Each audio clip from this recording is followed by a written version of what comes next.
Michelle, things are looking really good. The boards are green, the mission controllers are focusing hard, we are go for launch. We've had our eye on the weather the last couple of days.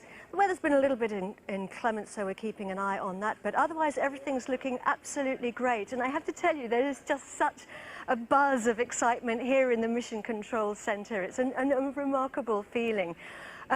Right now we're topping up the tanks on the upper stage of the vehicle. So we've got two great big arms called cryogenic arms, and they clamp onto the upper stage and they pump in the cryogenic fuel, which has to be kept very, very cold. So it has to be topped up right until the last minute because it can evaporate. You'll see those arms kind of falling away just before launch in the last couple of seconds. So up here in the Sky booth in the Mission Control Center, we have NASA's Rob Navius and the European Space Agency's Luce Fabregat. They're standing by, hi guys, standing by to take on the commentary when we get to about 15 minutes to launch. But right now, Michelle, all the boards are green. We're go for launch. Back to you, Michelle.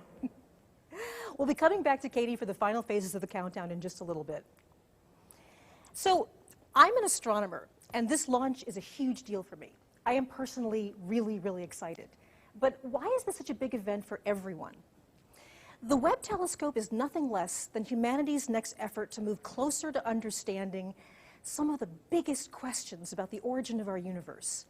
And it's not just the origins of distant stars and galaxies, but it's the story of us, you and me, how we got here. And speaking of questions, we'd like to include yours in this historic event. On whatever platform you're watching our coverage, drop your questions with the hashtag AskNASA. Later in the broadcast, we'll answer some of them live on air. It can't be said enough that this is a mission for anyone who's ever looked up at the night sky and wonder.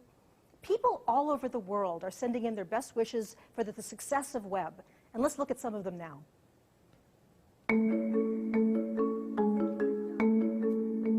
제임스 웹 우주만환경 행운을 빕니다. Boa sorte. Webbকে অনেক অনেক শুভকামনা. Veel succes, Webb. بالتوفيق لويب. 공을 노리마스 Webb. हार्दिक शुभकामनाएं. We'll hear from our partners later in the broadcast, but first, let's hear from someone representing the science community with a rare perspective about space exploration. Hello, I'm ESA astronaut Matthias Maurer, currently living and working on the International Space Station ISS. I'm very excited to follow the James Webb Space Telescope's launch with you all from space. Even with the naked eye, we astronauts see that the stars are incredibly sharp and brilliant once we are outside the Earth's atmosphere.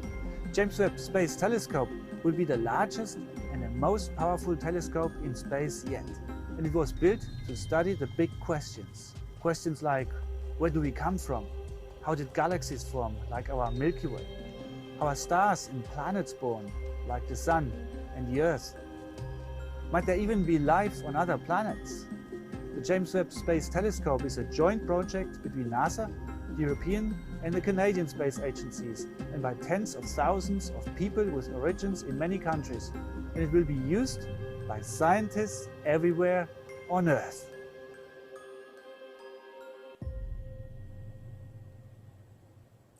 NASA Goddard is the home of the Webb telescope, with big sections designed and built here. But actual mission operations take place here. This is the Mission Operations Center, or MOC, at the Space Telescope Science Institute in Baltimore. After launch, this facility will command and control Webb for the duration of the mission. We'll be looking at the MOC at key moments throughout the broadcast, and this will become a familiar location for viewers in the weeks ahead as the Webb team begins to set up the telescope for work in space.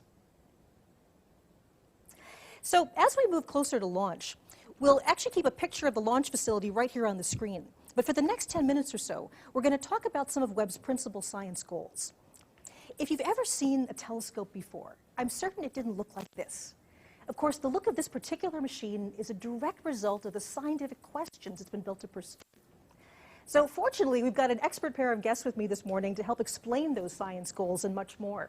So I'm joined now on the set by NASA's Deputy Project Scientist for Exoplanet Science, Nicole Colon, and also with Macarena Garcia-Marin, the instrument and calibration scientist for Webb's mirroring instrument from the European Space Agency. So welcome to you both. Thank you. Good morning. Thank you. So this is our chance to kind of step back and talk about the science goals of Webb. You know, this is the part that really excites astronomers, like all of us.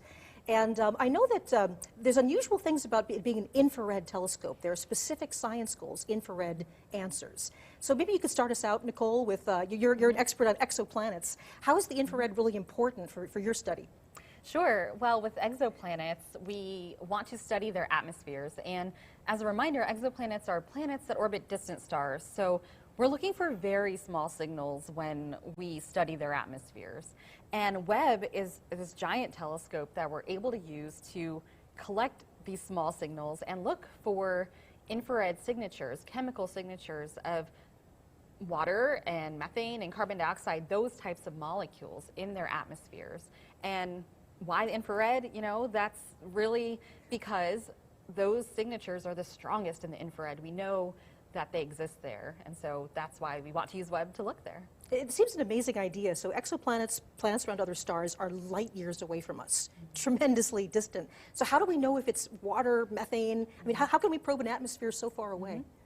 Well, with Webb, there's a couple different ways, but one of the main ways is actually using the transit technique. And this is an indirect method where we actually detect the decrease in starlight that happens as a planet goes in front of its star. But then imagine the planet has an atmosphere. Well, there's an additional decrease in the starlight because the atmosphere blocks some light from our point of view. And why it blocks the light is because there's usually a molecule or something in there, like water and methane, like I mentioned, that is acting as an absorber and blocking the light from our telescope, in this case, Webb. So going from, the relatively nearby stars and planets, Macarena, you're an expert on very distant things, distant galaxies. So how does infrared contribute to your field of study? So with Webb, we're going to be able to observe the very first galaxies and stars. We're talking about 3.5 billion years ago, so it's really mind-blowing if you think about it. And why infrared? Well, those galaxies emitted their visible light many, many millions of years ago, and that light travels towards us in time, and at the same time, the universe expands. So in that process of travel and expansion, the light shifted from the visible to the infrared, and so Webb will be able to actually observe those very original primeval galaxies. And not only those, but it will also allow us to observe everything in between so we can understand the evolution of our galaxies from the first ones to the ones we see today. This is something kind of amazing. So our eyes interpret different energies of light as different colors. Exactly. And infrared light is a color that our eyes are not sensitive to. But like you said, it's actually just the space of the universe stretching out the light and changing it from visible light into infrared. Into infrared, exactly. So how are these first galaxies different from galaxies today? Well, when you look at the images we have of the oldest galaxies we've seen, they look like fluffier and clumpier. We know they have a lot of star formation, so they are actually, that's a really good signature to measure them. And they are like little seeds that afterwards they merged and got together and evolved until the ones we see today, which are like spirals and elliptical galaxies. So from the near universe to the far, one of the things that infrared is very good is seeing through dust. That's another huge advantage. Maybe Nicole, could you sort of take us through that story? Sure. With dust, first there's a lot of dust in the universe, but how stars and planets form in the first place, they are forming in these very dense clouds of gas and dust that come together, and it's very difficult to see through them with normal visible light. And so the infrared is actually able to see through that, almost like an X-ray, sees your bones, sees through our skin. You can use the telescope like Webb to see through the dust and see the inner stars forming, or see some newly formed planets that are also very warm from having just formed. And there's even a possibility of seeing some of the very first stars, or at least some evidence of the first stars that might have existed. But could you tell us a little bit about that, Macarena? Yeah, so the very first stars, they form right around the time of the very first galaxies, even before that. And so we'll be able to measure them, maybe not the very first one, but the first population of stars, which is really interesting because they were formed out of a very pristine material. And then from there, they evolved into more evolved stars that created all the elements we know today, things like gold, platinum, carbon, everything. Us were formed out of those original stars. So it's a really amazing adventure to observe all these objects and understand them better. You know, there's so many wonders in the universe, and one of the things that I would never have believed was real unless I'd seen it, the data with my own eyes, is the TRAPPIST-1 system. And that this is actually going to be one of the targets for Webb, is that right? Tell us a little bit about TRAPPIST. Sure. TRAPPIST-1 is, like you said, it's going to be a target. There's 7 planets in the system, and they're all small, around the size of Earth, actually. So it's also a very compact system. So it's not just that there's a lot of planets and that Webb's going to observe every single one of them, but it's the compact nature that's just really fascinating, because the entire orbit of the planetary systems, like all 7 planets, they fit inside our orbit of Mercury around the sun, and Mercury is our closest planet to the sun. So imagine 7 planets in there, and you know, there's a lot going on, but it's very exciting because we'll get to learn and do comparative science and see, are all these planets, do they have the same chemical signatures in their atmosphere? You know, do they all have same amount of water, carbon dioxide, things like that? Well, thank you so much. We're going to be back to talk to you more, but thank you for joining me. Thank you. Thank you. Okay. So we'll be back in some more minutes to talk with them. And remember that we're taking your questions, so use the hashtag AskNASA. Webb looks like nothing that's come before because it's pursuing scientific goals like none that have come before. It's taken years to prepare it for flight, and as you might imagine, plans of this scope and scale inevitably run into unexpected challenges. Along the way, just like any of us, it encountered things like snowstorms in the east, wildfires in California, hurricanes that deluged Houston, Texas, and of course the global COVID-19 pandemic, which added its own profound challenges to the whole team. This story really warrants a recap, so check this out. The Webb Space Telescope presented many engineering challenges, but engineering hasn't been the only obstacle the team had to overcome. In 2011, an outbreak of tornadoes cut electricity to the Marshall Space Flight Center in Alabama for nearly a week, while the team rushed to finish cryogenic testing on the primary mirror segments using power from diesel generators. Engineers had to endure a large snowstorm, known locally as Snowmageddon, while testing the Integrated Science Instrument Module at the Goddard Space Flight Center. And of course, everyone has had to contend with the global pandemic. One particularly memorable challenge was working through Hurricane Harvey in 2017. This massive cyclone dumped 40 to 60 inches of rain across the Houston area over a 4-day period, causing catastrophic flooding and $125 billion of damage, all while the telescope was undergoing cryogenic testing at NASA's Johnson Space Center. Though the telescope remained safe inside the test chamber, water leaked through the ceilings, people had to cover workstations in plastic tarps, food was in short supply, and a few team members trapped by floodwaters had to be rescued by boat. It was rough, to say the least, but the team and the telescope survived the storm. Despite winds and snow and endless rain, the team got it done. And Webb is now ready for its final journey atop a rocket into space.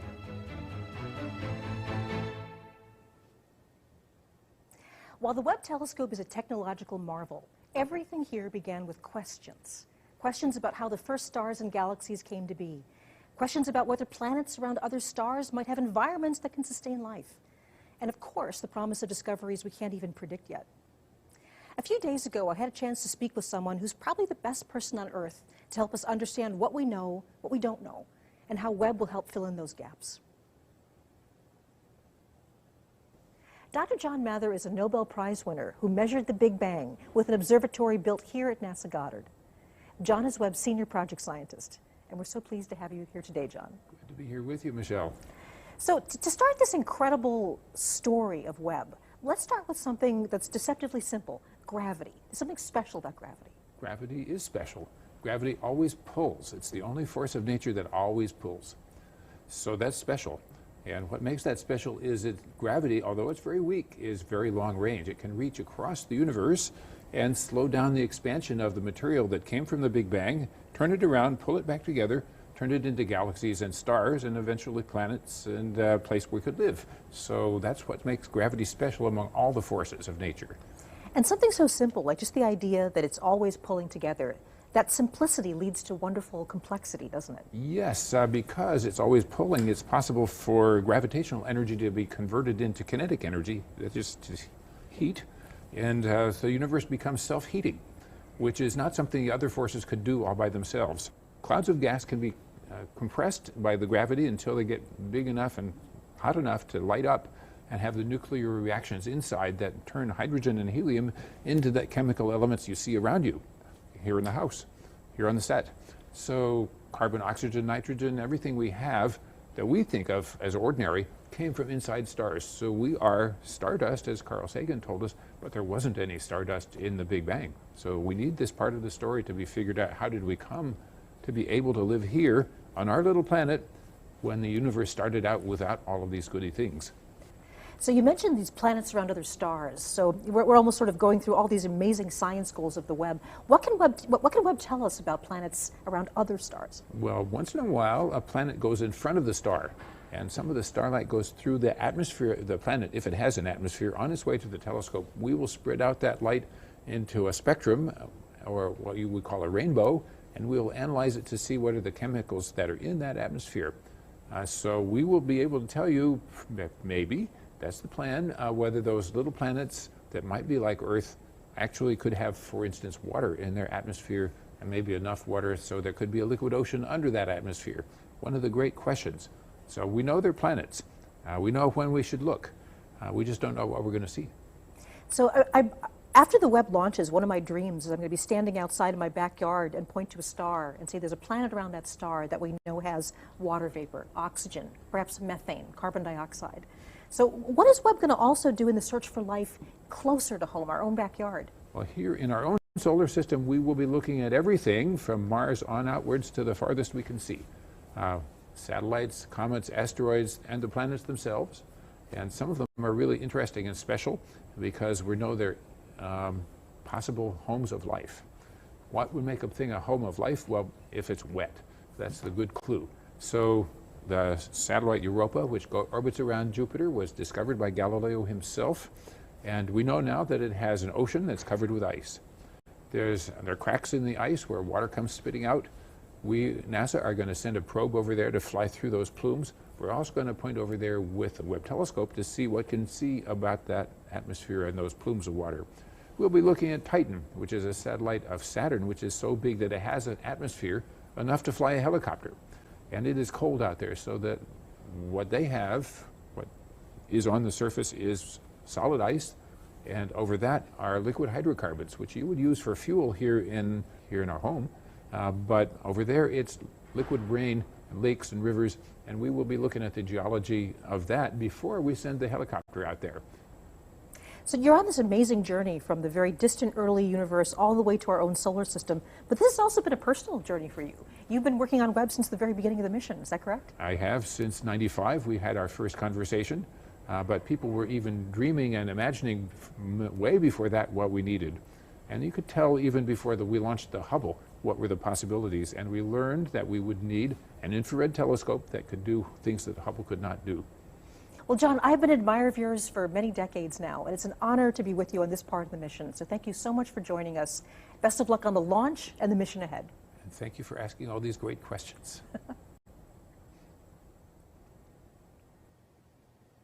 The Hubble Space Telescope delivered profound insights about our place in the cosmos. But perhaps the biggest takeaway from Hubble is that we've only just scratched the surface. Hubble gave us the best ever views of stars and planets forming inside vast, dark clouds of dust. But as soon as we had that data, we were asking new questions that needed better measurements, clearer images. Hubble was also able to capture images from galaxies so far away. Their light took 13 billion years to travel to us. These distant galaxies are just tiny dots in Hubble's images, tantalizing scientists with clues about how the first galaxies form. In order to pursue a better understanding about the earliest days of the universe, we needed to build a better time machine, and that's Webb.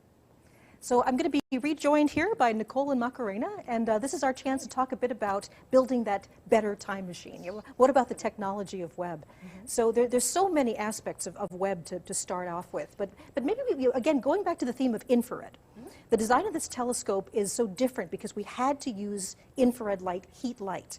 So tell us about some of the challenges of, for example, why does it have to be so cool? Tell us about infrared light in the design.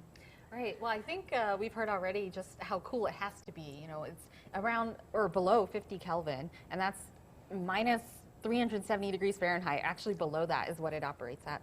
And that's very cold. And the reason we need it so cool is because we don't want the telescope itself to detect itself because there's several instruments on board. There's 4 different instruments, and there's some moving parts, and so you need things to be cool because you want to detect these faint signatures from either an exoplanet atmosphere or faint light from the earliest stars and galaxies.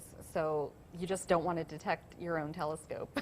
Now, Macarena, you are the instrument and calibration scientist for the coolest instrument. It is the coolest on Webb. yes. MIRI. So tell us a bit about MIRI and why it needs to be so cold. So MIRI, it's a really unique instrument, and it's a great example of this collaboration we have in this mission because it's half European, half US. And so MIRI is the only instrument on board that uses the mid-infrared light. And the mid-infrared light is a bit redder, a bit cooler than the near-infrared light, and so because of that, MIRI needs to be colder in order to detect that very faint signal from high-received galaxies or protoplanetary disks, etc. So because of that, it's the only instrument on board that has a cryocooler. So it is not only the passive cooling from the sun shield, it is active cooling. And it brings it down to about minus 450 Fahrenheit. So it's really extremely cold, a few degrees above the absolute zero. And we were talking about you don't want the telescope to be so hot that it's basically giving off its own signal, its own radiation, and that leads us to why it needs to be in space, right? So tell us a bit about why do we need to launch this thing into space to see these wavelengths? Well, again, it kind of goes back to atmospheres because Earth has an atmosphere and there's water in Earth's atmosphere as one example. I mean, there's a lot of other molecules, but basically in the infrared, at the wavelengths that we want to observe some of these stars and planets and galaxies, those wavelengths are actually where Earth's atmosphere is opaque. So with telescopes located on Earth, even at higher mountains where they try to get above the clouds or atmosphere sometimes, there's still residual atmosphere that we're trying to look through and peer through. So in order to see the full infrared wavelength range at a very high sensitivity as well, we need to go to space. Absolutely. So we talked a bit about some of the power of techniques like spectroscopy. We've heard Dr. John Mather talk about it. So let's go a little bit more into the details of how spectroscopy works and why it's so powerful. Continue. Oh, sure, yeah, I can keep going. Well, with spectroscopy, we heard, so visible light, again, is kind of, it's a rainbow of colors that we don't see naturally. But if you use something like a prism, you can separate out that light and see all the colors from blue to red. But then the infrared is redder than the human eyes can see. But you can still do the same technique where you have spectroscopy tools or instruments like Webb has, all these spectroscopic tools, so that we can break up the infrared light and look at certain colors, if you will, so that we can see certain features that we are looking for, whether it's the right wavelength where a galaxy might be bright or where water is absorbing in an atmosphere. So Macarena, MIRI has many different capabilities. It does. And in fact, it has one that I believe it's something different called coronagraphy as well. Yes. Tell us a bit about all these ways that we're going to detect different signatures from planets. Tell us about MIRI. Coronagraphy, it's an amazing technique, but essentially it simulates an eclipse. So when we have a very bright star with planets around, for instance, usually when you take an image, the stars outshines the light of the planet, so you don't see them. But with MIRI and with other instrument NIRCam as well, you can actually block the light of the star and dim it, and then you see the planets around. And it's really a technique that's going to be very much used and to do, like in this image, direct imaging of planet. Well, thank you so much. We'll be back to talk to you more with some social media questions. Thank you very much. Thank you. NASA and its partners began developing the Webb telescope years ago, growing from an initial inspiration to a design, then schematics, and finally reality. What started as a big dream for studying the origins of the universe required best-in-class engineering expertise to transform into something real. Let's take a short look about the earliest days of the James Webb Space Telescope. Before the Hubble Space Telescope even launched, scientists were already discussing what should come next. Ideas for what was then called the Next Generation Space Telescope evolved throughout the 1990s, and by the end of the decade, NASA had a preliminary plan. Construction of the James Webb Space Telescope began in 2004. Beryllium was mined to create the mirror segments, which technicians polished and coated in a thin layer of gold. Meanwhile, engineers designed and built new science instruments in the US, Europe, and Canada. Every step of the way, there were reviews and tests to make sure each part could withstand the rigors of spaceflight. By the early 2010s, the team began bringing individual components together at NASA's Goddard Space Flight Center in Greenbelt, Maryland. It was there that the mirrors and instruments began to coalesce into the grand machine we see today. We've said before that the James Webb Space Telescope is an incredibly ambitious mission. Big ambitions come with big challenges, and that's certainly been the story of Webb. From the beginning, the design of this observatory has been a balance between the boldest questions scientists have dared to ask and the cutting-edge technology that our best engineers could offer. The design for Webb evolved from earlier ideas of what a telescope could be, another example of the delicate balance between desire versus capability. To get a better understanding not only of the mission's goals, but also the mechanical guts of the observatory itself, I recently got a chance to speak with a pair of engineers who know the anatomy of the Webb telescope better than just about anyone.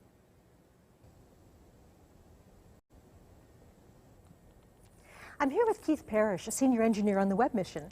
And Keith, you brought something to show us today. Yeah, yes I did. So conceptually, Webb Sunshield is actually quite simple. All we need is 5 tennis court size pieces of this material outstretched to protect the telescope from the sun. So what I have here is an actual sample of that material. This is just Kapton. It's so light, yeah. Yeah, it's an industrial, you can buy this and it's commonly used. And what we do is we buy it for Webb, we seam it all together in small pieces, and then we actually coat it with special coatings to give it the what we call the thermal properties we need in orbit. So this one has a nice pink or purplish kind of hue to it, and the reason it's purplish in hue, we use this on the sun side, and we actually put a silicon material on this Kapton, and then we actually put a little bit of a metal in it, and what that metal does is it gives us a nice electrical conductivity. We don't want any surface charging building up, and the other thing is this silicon coating actually drops the temperature of this layer. So, and also it's very durable and can survive, for many, many years in space. And then this whole thing has to unfold somehow, where we can actually see that behind us. Exactly right. So if you look at that animation there, unfolding there, so it's actually S-folded up, almost like a fan. We call it S-folding. And once we get it all folded up, we secure it to a structure by actually pinning it for launch. So, a huge shout out to our mechanical engineer and our entire Sunshield team, because they've come up with some really clever ways to secure this for launch, unfold it, fold it, and then, ultimately get it safely deployed in orbit. That's wonderful. So speaking of unfolding and all these pins that need to release, let's go over here and talk to James Cooper. You're going to show us what's going on there. Yeah, hi. So I have here an example of a non-explosive actuator.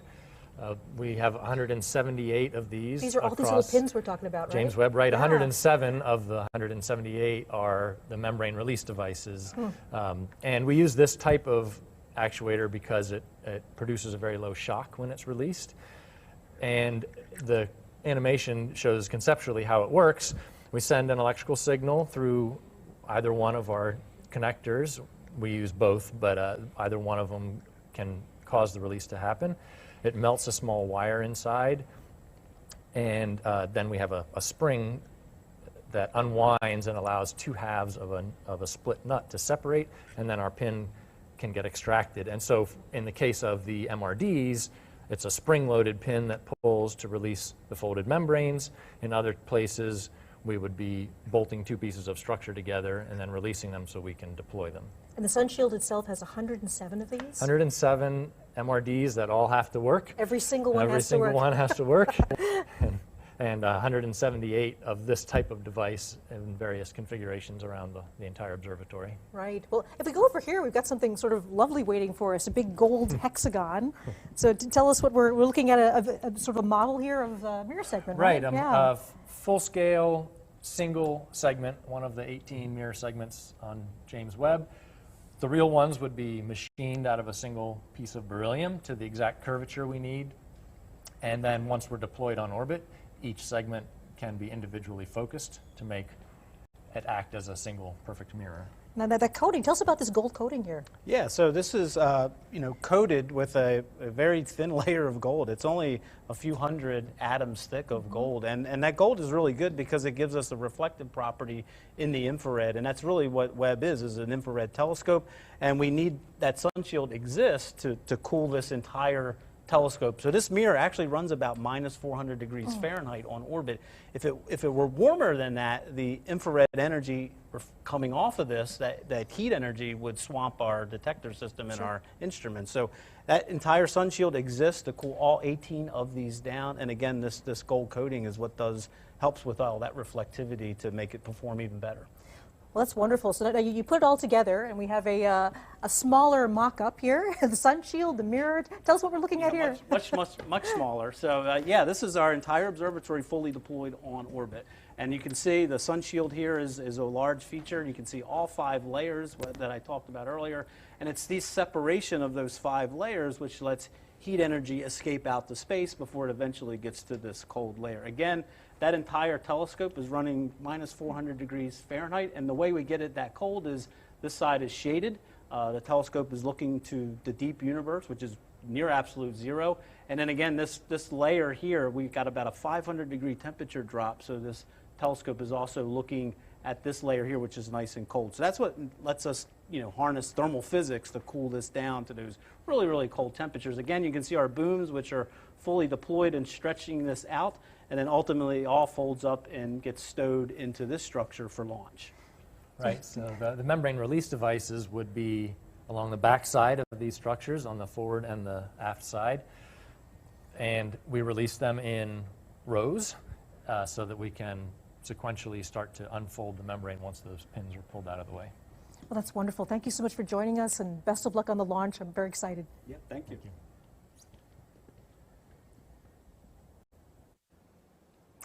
Okay, let's get a live launch status update from NASA commentator Rob Navius at the launch site. Rob, how are things in Kourou?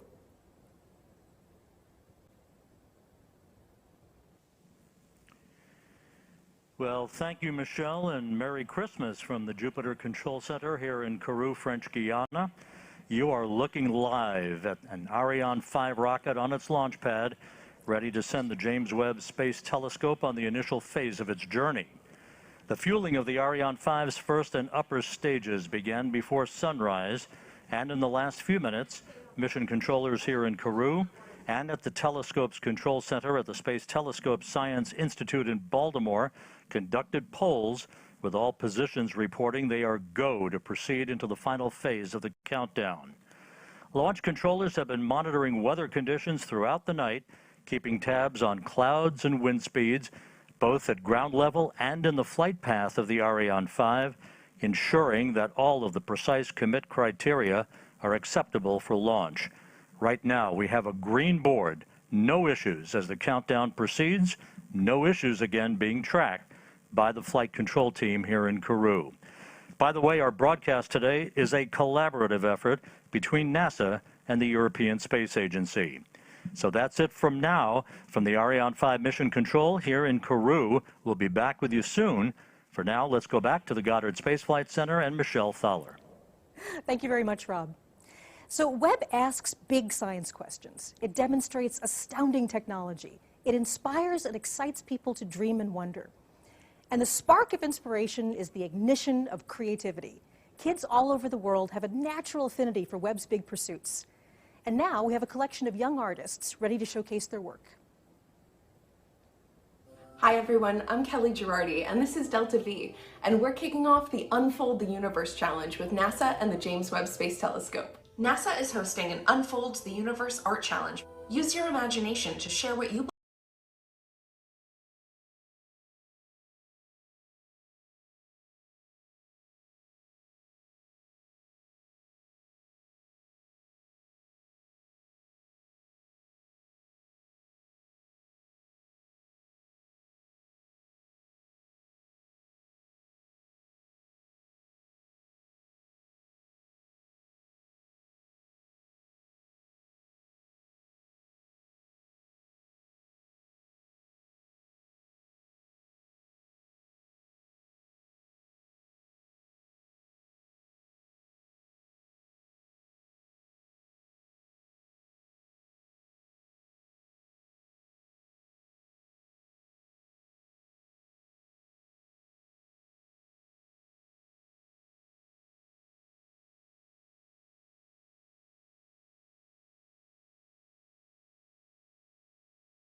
from Romania. This is how I imagine space. Hello everyone, good morning. This is a drawing of distant galaxy that can be seen by James Webb Space Telescope. Hi, my name is Anastasia, and this is what I drew, what I think the telescope will look like, what the telescope will see. I drew the Earth, the Sun, a new planet, a black hole, and stars. So we've been fielding social media questions from viewers all over the world this morning, and let's take a couple of minutes to share some responses. There's been a couple questions about how long will it take for images to come out, and there's a lot of things that need to happen before the images are coming. So Macarena, why don't you take us through some of that? Yes, so for the first scientific beautiful images to share with the public, that will take 6 months. And the reason is because it is, so we launched today, it takes a month to take to the orbit place, to the Lagrange 2 point, and then we have a whole period of cooling down the instruments, aligning the mirrors, and making sure that all the instruments are ready to do science. So the whole process takes 6 months, half a year. And also all of those 18 segments of mirrors, something needs to happen to get them all working together too, right? Exactly, because initially you launch with 18 segments and they work separately. So you will take, if you observe one star, you will get 18 little points. So there has to be a process where you take images with NIRCam, which is one of the cameras on board, start moving the mirrors slightly to make them work as a single one, and then by the end of this iterative process, you go from 18 points to a very sharp, pristine single point source. So all mirrors act as a single one. So let's see, we have a question from LV coming in on Twitter. Will Webb be able to enhance detection of comets, asteroids, or meteors that enter our solar system? So that seems we've got a planetary person here. Sure. Yeah, well, Webb does have a special observing mode where it's able to track these rapidly moving objects, because compared to these distant stars and galaxies, asteroids and comets, they move pretty quickly. And so Webb will be able to do this so that we can study material that's outgassing from them and learn more about what they're made of. So let's see, there's just so many good questions that we only have time for a few more. So one is from Christian Rodriguez on Facebook. How long will it take James Webb to reach Lagrange point 2? And you might also just explain what is Lagrange point 2? So it takes a month. I think it's actually 29 days to get there. And the Lagrange 2 point is this very interesting stable point. So the gravitational pull between the sun and the Earth creates this point where it is stable, and you can, as we can see there, Webb can orbit around the L2 point in a very stable orbit, only needs a little bit of corrections once in a while, and it can always have the sun shield protecting the telescope from the radiation of the sun. In a full year, you can observe any object in the sky, and it's a continuous observation. Well, thank you very much. We'll hopefully come back to a few more questions later. Thank you. So this is a big mission with a cast of thousands to bring it to life all over the world. As we get closer to launch, let's take a brief look at the main locations where Webb took shape on its journey to space. Inside the massive high bay clean room at NASA's Goddard Space Flight Center, engineers assembled the 18 gold-covered mirror segments into the backplane of the telescope and integrated the 4 science instruments contributed by international partners. To simulate the harsh environment of launch, they went through vibration tests and acoustic tests. And to simulate a space environment, the instruments endured cryogenic testing in a large thermal vacuum chamber. But it wasn't large enough to hold both the instruments and the mirrors, so the telescope boarded a plane to Houston, Texas, to visit the only thermal vacuum chamber in the world big enough to fit the entire assembly. Chamber A at the Johnson Space Center was originally built to test the Apollo spacecraft, and half a century later, it provided a grueling 100-day test for the Webb telescope. Next, the telescope traveled to Northrop Grumman's facilities in Redondo Beach, California to meet up with its other half, the Sunshield and spacecraft bus. Fully assembled at last, the entire observatory went through yet more tests, many focused on making sure the spacecraft could properly fold up for launch and unfold in space. Then in September 2021, Webb caught a ride on a specialized cargo ship and set out on a 16-day voyage to the European Space Agency's spaceport in Kourou, French Guiana. According to its travel itinerary, that's Webb's last port of call on Earth. Once Webb gets into space, we're going to have some exciting things to tell you about what happens next, from its extraordinary engineering to the thrilling scientific adventure it's about to enable us to undertake. But launch comes first. And for that, I'm going to turn it over to Katie Haswell, our host at the launch site, and one of NASA's most recognizable voices, launch commentator Rob Navis. It's all yours, Katie.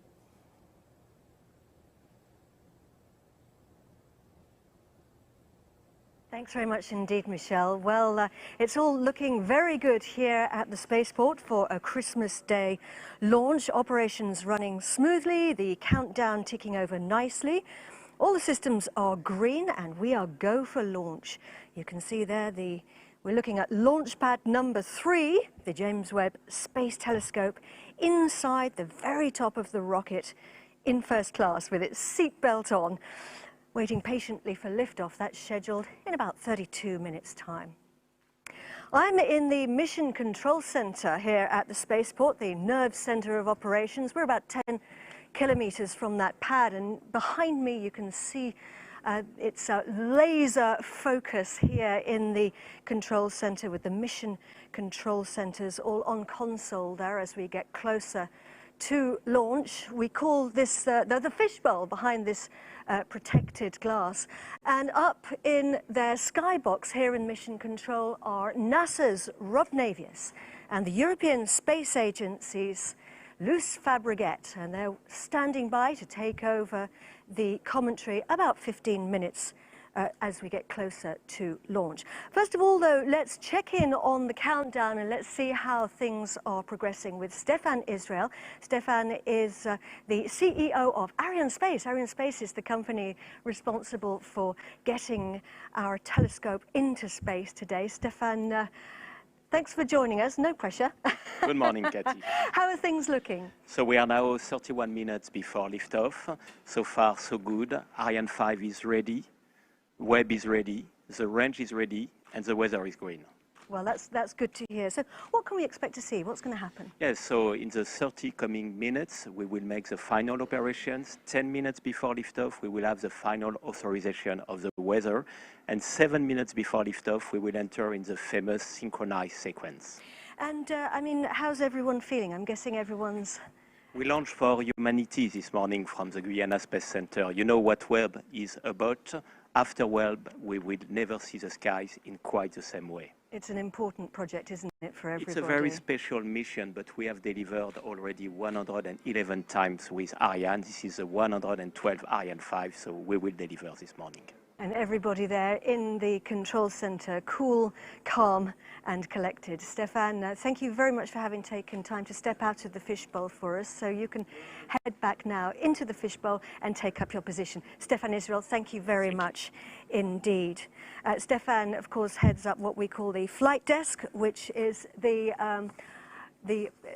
authority that takes all the final decisions in the event of unplanned situations. Now, we are in French Guiana. We're on the northeastern coast of South America. We're in Amazonia. It's hot. It can get a little bit sweaty sometimes, and there are lots and lots of mosquitoes. But somebody who knows it very, very well is Raphael Chevrier. Raphael is a rocket scientist, or a rocket expert at least, from Arianespace. Thanks for joining us, Raphael. Tell us a little bit more about French Guiana. Well, French Guiana is a French territory that borders Brazil. It's located in the Amazon rainforest. 97% of the land is covered in trees, so that's why it's so green and beautiful. And you can totally imagine that the wildlife there is absolutely incredible. This is actually one of the best preserved habitats in the world. And of course, it is in the jungle, and yet it is actually the European spaceport. So what makes this location in South America so important and so relevant? Well, there are several reasons for this. First, we are on the coast. It means that we can launch over the sea from north to east without having to fly over inhabited area. So this is very convenient to reach any kind of orbit. There is no hurricane here, big tropical storm, there is no earthquake, but more importantly, we are very close to the equator, so that we can benefit from what we call the slingshot effect given by the rotation of the Earth. So let me take this globe. Basically, here on the equator, we are all traveling at roughly 1,000 miles per hour. That's very convenient. Of course, we don't feel it. If we were on the poles, that speed would be very, very close to zero. It means that when Webb is right now on the launch pad, inside the fairing of the Ariane 5, it's already traveling in the right direction, and we can use this extra boost to get us into space. That's also very convenient for Webb, because doing so, it can save its fuel and increase its operational life in orbit at 1.5 million kilometers from here. And that really is important, 1 million miles, isn't it? And so there's a real proper slingshot effect. Yeah. And the facilities here are ultra high-tech, and that's exactly what Webb needs, isn't it? Yeah, that's very convenient for Webb. It's also located in a nature reserve. So this is the perfect meeting between nature and technology, and people come from all over the world to work here. But one thing that's been very important for Webb is cleanliness, because you know that one speck of dust could alter the vision of the observatory in space. That's why we have been extremely careful in keeping a pristine environment in all our facilities, from Webb's arrival in French Guiana to sealing it inside the rocket. So let's talk a little bit now about the Webb Space Telescope. I really don't think you need me to tell you that it is the product of a feat of human ingenuity. And you don't get to make a telescope as complex as the James Webb Telescope and as remarkable without tremendous amount of collaboration. And the James Webb Space Telescope is indeed the product of a partnership between 3 space agencies who came together to create it, NASA, the European Space Agency, and also the Canadian Space Agency. So here to talk about that now is Greg Robinson from NASA. Greg, thank you very much for coming to the floor, out of the fishbowl as well for us. And we're talking serious teamwork here, aren't we? Yes, Katie. We've benefited from an amazing partnership with the Canadian Space Agency and the European Space Agency. Over the life of the development, we've had more than 10,000 people actually touch Webb, 29 states in the U.S. and 14 countries across the globe, and not to mention the amazing industrial base across the globe that have benefited here. In order to do bold missions like this, it takes lots of resources and lots of expertise, so we maximize everyone's expertise. And how did this bold mission get onto an Ariane 5 European launcher? So as part of the partnership, the Canadian Space Agency contributed science instruments, and they're incredibly important for this mission. And so did ESA, science instruments, and the amazing Ariane 5 that we will see take us on this journey and put us in the right direction to get to Lagrange point 2. And we're looking forward to that. It's a tremendous atmosphere here, isn't it, in the Mission Control Center? There's a real buzz here today. I wonder how you must be feeling, Greg. I mean, it's got to be a very, very emotional time knowing that your telescope is sitting there on top of the rocket, getting closer to launch. It's certainly amazing. I often talk about the butterflies, and people keep asking me, have they started? Have they started? And yes, they're starting. And when we get to about 20 minutes out, they will start flying a lot. So well, the excitement is just amazing. The excitement is building, and of course everyone very cool, calm and collected. Thank you, Greg Robinson. You can take your position back in the fishbowl now, because I know you've got a lot of work to do in there. Greg Robinson, thank you very much indeed for joining us. So the Ariane 5 launch vehicle is the heaviest lifter in the Ariane 5 Ariane family of launchers. And Raphael, she has got an incredible track record, hasn't she, of success? Yeah, this is a very reliable and successful rocket. Webb is going to be the 112th Ariane 5 to be launched.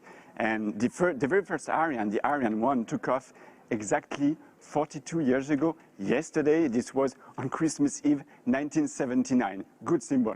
Yeah, and hopefully we're going to get a good Christmas present today as well. And I mean, the rocket is also, you don't get to build a rocket like this without collaboration either, do you? Of course, just like Webb, actually. In fact, 12 different countries have been participating in the development of the Ariane 5, with Ariane Group now being the industrial prime. And we have a scale model right next to you, Raphael. Why don't you talk us through it? The rocket is made of sections, and we often call those stages, which is what you might hear during the commentary. Exactly. So first you have the 2 boosters, solid boosters, that are located on each side of the rocket. They will provide the main thrust in order to literally push the rocket against the gravity of the Earth. Then you have these big tanks that form the main cryogenic stage with the main engine Vulcan at the bottom. And then you have the Webb telescope right at the top, inside the fairing. It is right there on the launch pad, and together they are put on top of the third stage, a cryogenic stage, and it is this upper stage that is going to place Webb into orbit. And what about the engines? What are we going to see at liftoff? At liftoff, we first see the main Vulcan engine ignite first. We do this because we want to check it's working properly before we switch on the solid boosters 7 seconds later. Once it's done, there is no turning back. The rocket is going to lift off. And so, yeah, that's very, don't be surprised. Don't be surprised if you don't see the rocket lifting off for 7 seconds. That's the time for the rocket to actually warm up before soaring into the sky. So once we light the touch paper, you can count to 7 before it actually lifts off. Now, one of the advantages of the Ariane 5 vehicle is that it can be modified, and that's exactly what we've done for today's launch. We've had to make some changes for it to be able to host the Webb satellite. And joining me to talk about that is somebody who, the right person for the job indeed, because he was in charge of those changes, Daniel de Chambre from the European Space Agency. Thanks for joining us, Daniel. What did you have to do? First, we need to recall that Webb will be the largest payload to be ever accommodated on R5. It fully occupies the volume of the fairing, with gaps as small as 10 centimeters for a diameter of 5 meters. It is the reason why we had to develop a specific integration procedure to ensure that there is no contact with them. After separation, during separation, the venting system of the launcher has been improved in order to balance as much as possible the inside and the outside pressure of the fairing. And this is due to the fear of a depressurization shock, which could damage the delicate layers of Webb submerged shield. After separation, due to the fact that Webb, some equipment of Webb are very sensitive to sun exposure, the roll control of the launcher will be tuned in order to make sure that Webb is always oriented only one face to the sun. And in addition, to avoid any hot spot, the launcher will create some oscillating movements, like a barbecue mode, to avoid any overheating. And after Webb separation, there will be a specific end-of-life maneuver to be applied on the upper stage in order to put it on a liberation orbit around the sun in order to avoid collision in the long term. Thank you very much indeed, Daniel. So we'll hopefully see the upper stage rocking in space. Not quite all the way around like the familiar barbecue, but a slightly different movement. Listen, gentlemen, thank you very much indeed for being with us today. I know that you're busy. You've got jobs to do inside the fishbowl, so I'm going to send you right back there now, and very best wishes for the launch. Thank you. Thank you. Our telescope has a long journey ahead of it. It's got to travel 1 million miles to its destination in space. It's 46 seconds to launch and counting. All systems are go here at the European Spaceport in French Guiana. We have 3 control centers on the job today. We have the Mission Control Center here. We also have the Launch Control Center, which is about a mile from the pad. And then we also have the Telescope Control Center, Mission Control in Baltimore in the US, and that's where the operational teams are standing by to take over the telescope operations. Once it's released from the mothership, that will be about 27 minutes after launch. And they'll be controlling the Webb telescope for the rest of its life. Very important job.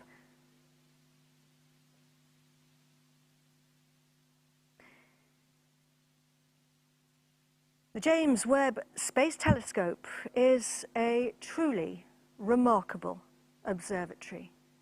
People have been working on it for over 2 decades. Some people have been working on it for their whole professional lives. Thomas Zurbuchen is the head of science at NASA, and he's joining me now just to talk about it. Thomas, or Dr. Z, as we can also call you. The day has come. All these decades, all this time, all these people working on the telescope, and here we are, 16 minutes and counting to launch. It's a big day, huh? Oh, I'm so amazed, right? We have this telescope on top of this rocket, a telescope that 10,000 plus people have worked on in many ways, and together with that telescope, all the hopes and dreams of those individuals, and also tens of thousands of scientists, some of them not even born, that will benefit from these data, are there with them waiting for these last minutes of countdown for its journey to space. I'm guessing people are feeling a combination of emotional excitement. What's going through people's minds, do you think? Oh, I think there's a tremendous sense of accomplishment. Whenever you're on top of a rocket, many things went really, really well. There's tremendous pride. There's always a little bit of anxiety. We know launching is hard. We have one of the absolute best teams in the world working on this right now, so I'm confident in that. We're super excited. I mean, it's just an amazing day today. And what are you most excited about, Dr. Z? Well, I'm a scientist, so for me, besides the technology that really is a marvel, I mean, it's really the best we can do. What I'm thinking about is really looking at the universe in new light. We have never seen the universe how Webb will show it to us. And can you just imagine going back in time, 13.5 billion years? It boggles your mind, even as a professional astrophysicist. Kind of just think about all the new things we're going to learn about our most beautiful universe. Dr. Z, thank you very, very much for joining us. And I want to wish you and all the teams, everybody, the very best for today's launch. Thank you. Go Webb. So, yes, indeed, go Webb. So we are now 14 minutes and 30 seconds to launch. We're getting really close now. Everything's going well. All systems are green for launch. And I'm going to hand you over now to NASA's Rob Navius in the skybox alongside the European Space Agency's Luce Fabregat, who are going to take on the commentary from here on in. Over to you guys. Rob.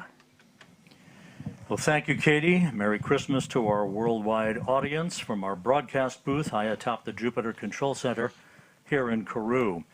Joining me today for this historic launch, my colleague Luce Fabregat, the head of infrastructure and value chain for the European Space Agency. Luce, good morning. Good morning, great to be with you. Great to be with you today. Very pleased to be here with you and all of you watching us for this very special event. Well, at this hour, countdown clocks are ticking backward. We are at T-minus 13 minutes, 32 seconds and counting. Out on the launch pad, everything is in great shape. Don't let those clouds fool you. We are go for launch. The latest weather briefing just completed indicated that all weather parameters are green. We have a green board here in the control center, and everything has gone extremely smoothly in the countdown. About 9 minutes ago, a major milestone passed as the James Webb Space Telescope began the process and completed the process of receiving commands to transition from external power to internal battery power following the latest in the series of those weather briefings. Webb will remain on internal battery power until its singular solar array unfurls about 30 minutes after launch. Earlier, telescope controllers reported good environmental readings from sensors inside the fairing encapsulating the telescope atop the upper stage of the Ariane 5 rocket.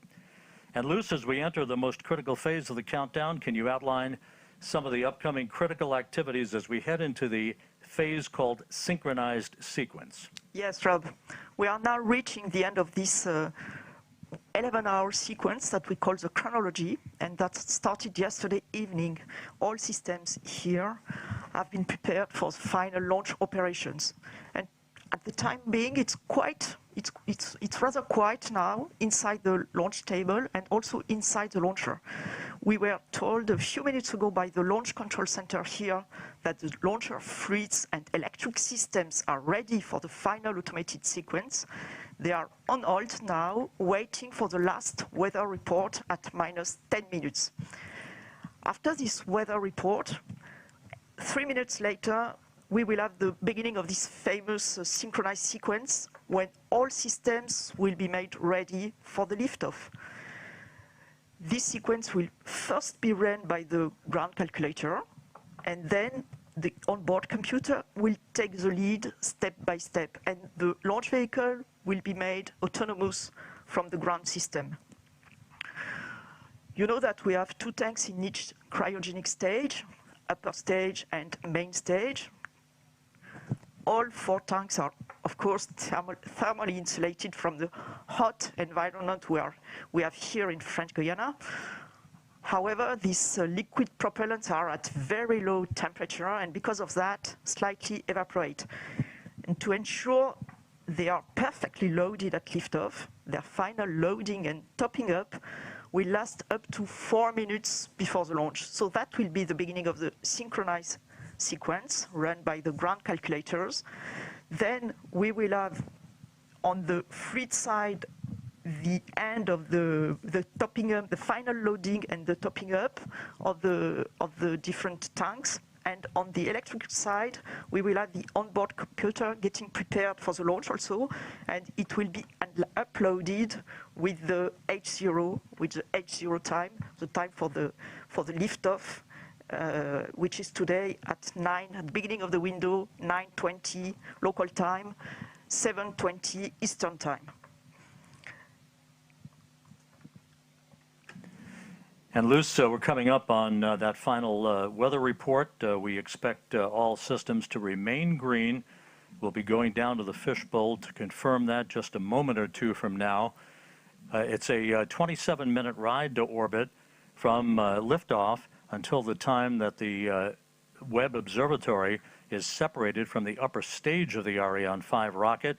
Several minutes later, the commands will be given to unfurl its solar array, followed by the confirmation from the telescope controllers in Baltimore that we are power positive, meaning that electrical current is flowing through that solar array. With us today, inside the so-called fishbowl, seated with mission controllers on the floor of the control room, is Raphael Chevrier of Arianespace. Raphael, how's everything looking? What's being discussed down there? Hi, Rob. Well, so far, so good. We just received the last weather forecast. It's all green for the H0 that is forecast right now. What we checked was altitude winds, wind in the vicinity of the launch pad, and risk of lightning. So right now, it's a relief because the weather was a bit tough in the last couple of days. But right now, everybody is very focused on the next steps.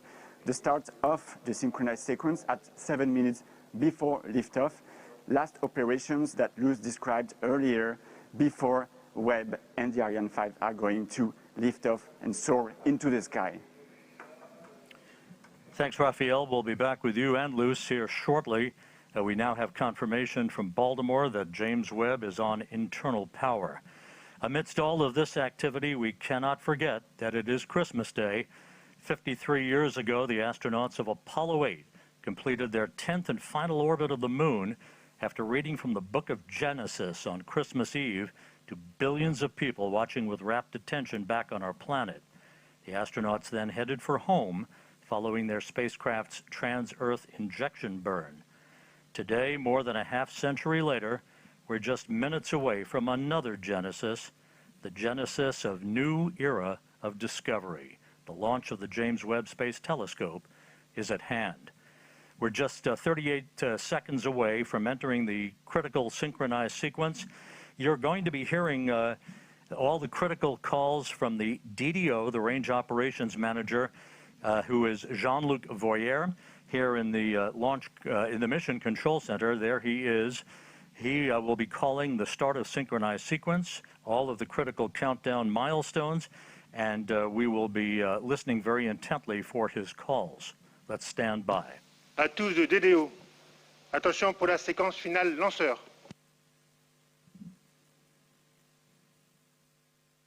Top à 0-7 minutes.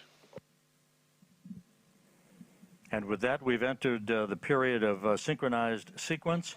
You heard Luce Fabregat just a moment or two ago explain some of the critical activities. The first one coming up just a few seconds from now, which will be the topping off of the main stage tanks.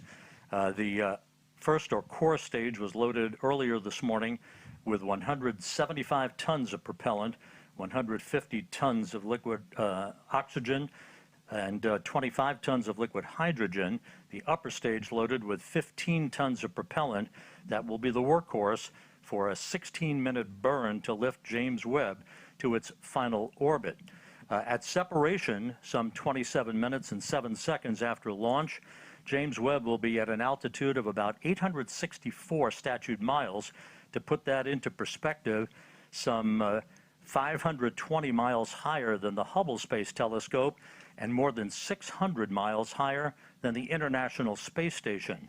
Webb at that point will be traveling about 21,000 miles an hour as it heads out to a highly elliptical, halo-like racetrack orbit some 1 million miles from Earth to begin its scientific observations.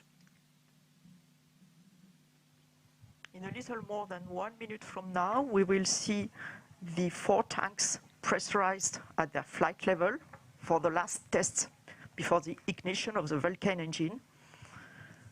And in parallel, the electric system are also set in flight configurations on board computer.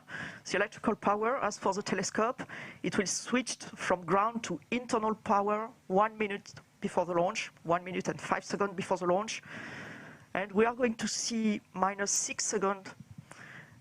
At -6 seconds, we will see the disconnection of the upper stage, these big cryotechnic arms you can see on this picture. Then, 3 seconds before the H0, the inertial platform that will give all the information about where it is to the launcher will be released. And at H0, the 7-second sequence to ignite the Vulcan engine of the main stage will start. That will take 7 seconds, a little less than 7 seconds, where the engine will start up to its flight regime. Once the computer has checked that the Vulcan engine is running normally, and you will see at that point a flame going stable at the outlet of the nozzle, and at that point, the onboard computer will ignite the 2 boosters that will enable to move the 770 tons of Ariane and Webb. Coming up on the T-minus 4 minute mark right now, just a couple of milestones real quick. At the 1 minute 5 second mark into the flight, Ariane 5 will go through the period of maximum dynamic pressure, max Q as it's known. That will be the period of maximum aerodynamic forces on the rocket itself. The solid rocket boosters, which will provide about 90% of the initial thrust off the launch pad, will shut down and separate at the 2 minute 21 second mark into the flight, followed 1 minute and 5 seconds after that by fairing jettison. That will expose the James Webb Space Telescope to the environment of flight for the first time. The main stage separation, or the first stage separation, comes at the 8 minute 47 second mark into the flight, and that will be about a 16-minute burn of that upper stage engine. It will cut off at about 24 minutes 51 seconds into the flight, and then we'll go into a coast phase of about 2.5 minutes to allow any oscillations to dampen out, provide the most pristine environment for the James Webb Telescope before observatory separation. We're coming up on the 2 minute 50 second mark into the flight. Again, you're going to be hearing critical calls down the stretch here from the DDO, or the Range Operations Manager, Jean-Luc Voyer. The weather is go. We have a green board, no issues being worked. NASA officials, including Greg Robinson on the right, carefully watching the telemetry, looking intently at the final couple of minutes of the countdown. Lives have been spent in the preparation of the James Webb Space Telescope that is about to fly. And Beatrice Romero on his side, on the left of the screen, from Arianespace. And that is the DDO, the Range Operations Manager, Jean-Luc Voyer, as we have hit the 2 minute mark in the countdown.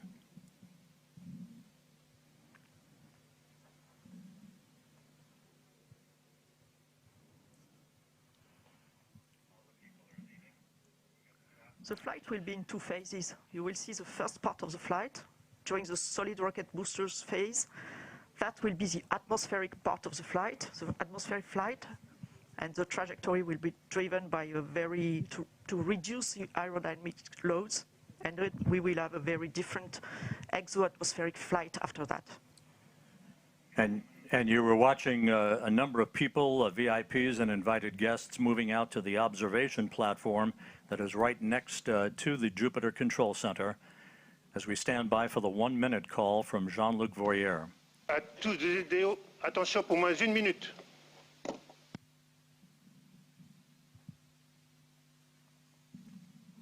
Top, à 0 moins 1 minute. Thumbs up from Jean-Luc Voyer. All systems are go. We're inside a minute now, T-minus 50 seconds and counting. As you heard earlier, the Vulcan 2 engine will ignite. Turbo pumps will come up to flight speed for 7 seconds, and the command will be issued to ignite the solid rocket boosters. The James Webb Space Telescope will be on its way.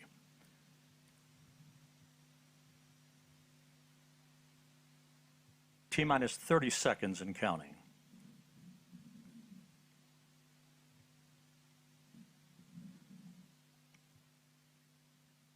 Standing by for terminal count. À tous de DDO, attention pour les décomptes finales. 10, 9, 8, 7, 6, 5, 4, 3, 2, unité, top. And we have engine start. And liftoff. Décollage. Décollage, liftoff from a tropical rainforest to the edge of time itself. James Webb begins a voyage back to the birth of the universe. Punching a hole through the clouds, 20 seconds into the flight. Good pitch program reported.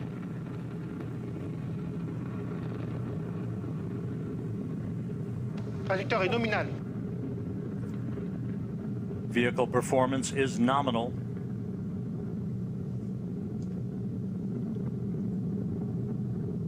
The Ariane 5 rocket continues to fly uphill in nominal fashion.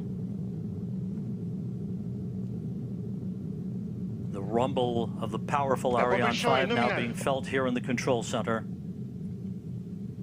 3D animation. We can hear the noise and feel the vibrations here. You're right, Rob. Yeah, impressive. 13 kilometers in altitude, 7 kilometers downrange, traveling about 0.6 kilometers per second. Tous les paramètres à bord sont normaux. The trajectory reported to be nominal by Jean-Luc Voyer, the range operations manager. You can see at the bottom of your screen, the yellow line is the trajectory plot, perfectly overlaid over the green line, which was the pre-launch trajectory. 1 minute, 41 seconds into the flight, about 40 seconds away from shutdown of the solid rocket boosters.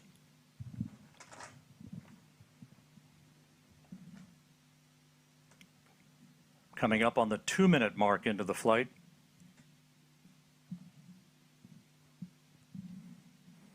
When it detects the threshold on acceleration, not the deceleration, but less acceleration for Tous les paramètres à bord sont normaux. Everything is okay, everything is normal. 2 minutes, 15 seconds into the flight. When the computer detects this threshold, it will separate. Séparation des EAP. Done. We have confirmation of solid rocket booster separation from Jean-Luc Voyer. This coming at an altitude of 44 miles. The Ariane 5 and James Webb traveling almost 5,000 miles an hour. We have about 1 minute, 5 seconds to go before fairing jettison. That'll be the next critical milestone. The fairing is there to avoid the satellite being exposed to high temperatures and also high airflows. And as soon as the launcher leaves the atmosphere, as is now the case, the satellite does not need anymore to be protected, and Webb does not need anymore to be protected. So each kilogram being very important for the performance of the launch, we are going to eject this no more useful fairing.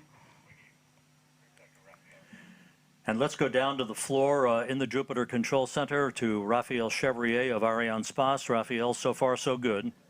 Hi, Rob. So far, so good. Everything is nominal, as we say, when attitude and trajectory of the Ariane 5 is going perfectly well. As you can see also on the yellow line on the screen, we had the confirmation of the separation of the two solid boosters and now of the flaring, meaning that we have crossed the limits of the atmosphere. So everything is going super good.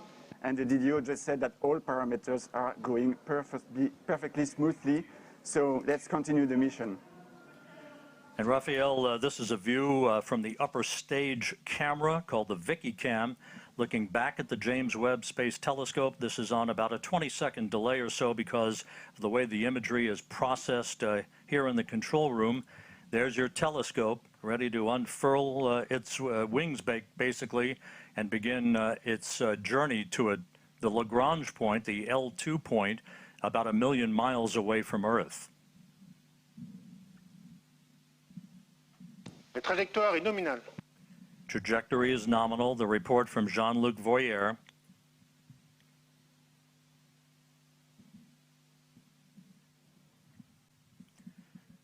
The liftoff time confirmed here in the Mission Control Center at 12:20 Greenwich Mean Time, 9:20 a.m. Peru time, 7:20 a.m. Eastern Time. The Ariane 5 and James Webb, 181 kilometers in altitude, 450 kilometers downrange from the launch site here in Kourou. Flight control is very smooth. 5 minutes, 12 seconds into the flight. We have about 3.5 minutes to go in main stage or first stage performance. And again, you can see at the bottom of your screen the yellow plot line overlaid over the green line, meaning we are right on course, right down the pike, and a perfect trajectory so far for the Ariane 5 rocket.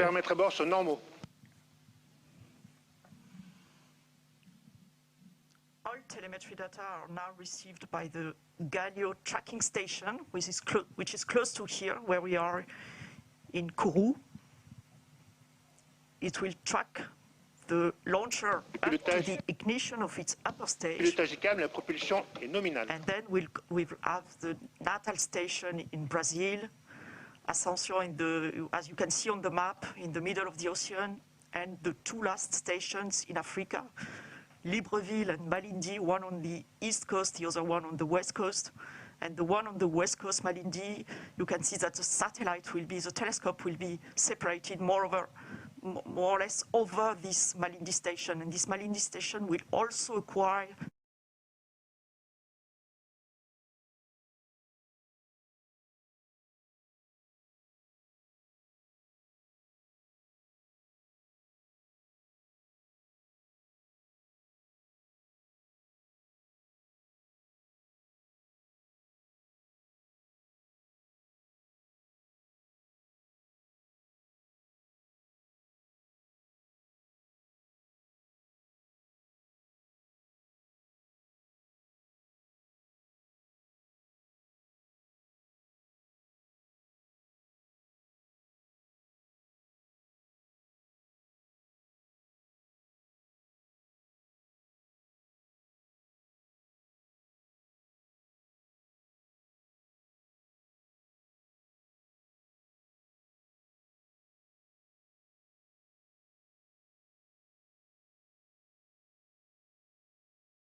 for the day from the Range Operations Manager, Jean-Luc Voyer, as we stand by for main engine shutdown and separation.